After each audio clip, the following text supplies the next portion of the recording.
Hello and welcome to Modern Self-Protection. I'm Ben Branam, and I'm in my home office where I do podcasting and stuff right now. For those of you watching the video, you can kind of see what my office looks like. A little drab, a little boring, but got the nice microphone. I'm here to talk about 5 Minute Friday and give you a little bit of thought real quick on something you can do a little differently. So, reading Masada's newest book, and there's a section on mass killings in there. And there's one that goes over little pieces all the time of all of these different mass shootings. And one of them stuck out to me, and it was kind of my weird one. And I want to bring it up so you can think about using different things as weapons. We all think that, hey, our gun and our knife, they're the only thing that there is. But really, there's a lot more. The shooting I'm talking about happened outside at a elementary school where a guy, a wackadoodle, I don't know what else to call him, a violent criminal actor, an evil person. There's a million things that you can call him. But he decided he was going to start shooting little kids at a playground in an elementary school with a .357 revolver. Thought that was really fun. Well, he ended up injuring 2 people before really 3 construction workers that were hanging out nearby found it and kind of saw what was going on and used their truck to, the book says, knock him over. But I'm thinking maybe they hit him a little harder than that. I would have. But it got me to thinking, and then they subdued him and held him for law enforcement and everything. But it got me thinking, what else can you use as a weapon? We always want to think about that normal thing. Yes, I carry a gun all the time, and I carry a knife, and sometimes I carry pepper spray and all that stuff. And I carry all this stuff thinking, hopefully I won't have to use it. But you know what?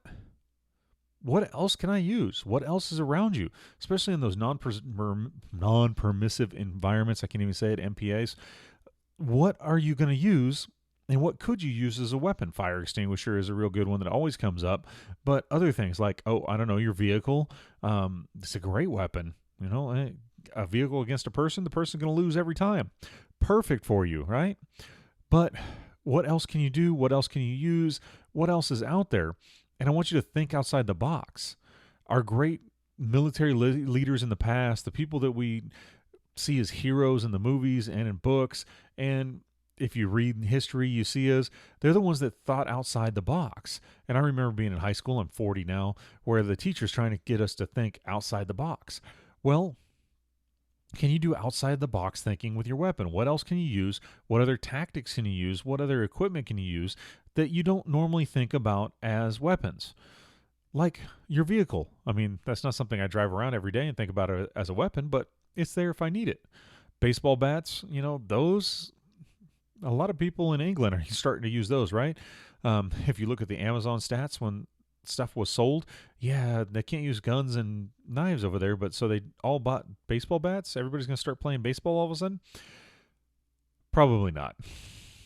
But my whole point is have a whole section for them, and we'll call it improvised weapons. Especially in the Marine Corps, we used to call them improvised weapons. Somebody just left this bat here for you to use, or this club. Now, how can you use it? Well, I want you to think the same way in your life. What can you use as a weapon to defend yourself? And on the other half, what can you use as barriers to keep bad guys from you? And it doesn't have to be the normal thing, or it doesn't have to be super duper Navy SEAL approved and cool tactical where it's camouflaged, or now it's no longer camouflaged, it's flat dark earth. But little things like locking your doors, getting extra door locks in, putting longer screws in. What are those things that aren't normal that you could do that we don't always think about? Look around your house, see what you can figure out to put barricades between you and the bad guys, and then look around when you're in just anywhere out in life. What else could you use as an improvised weapon? Some of them, like your car, I know I keep coming back to that because that was this example, but really can be more effective than your firearm that you carry on your hip. Think about, if you want to think about anything, try to run the math on, foot-pounds of pressure of a 5,000-pound vehicle going, 30 miles an hour.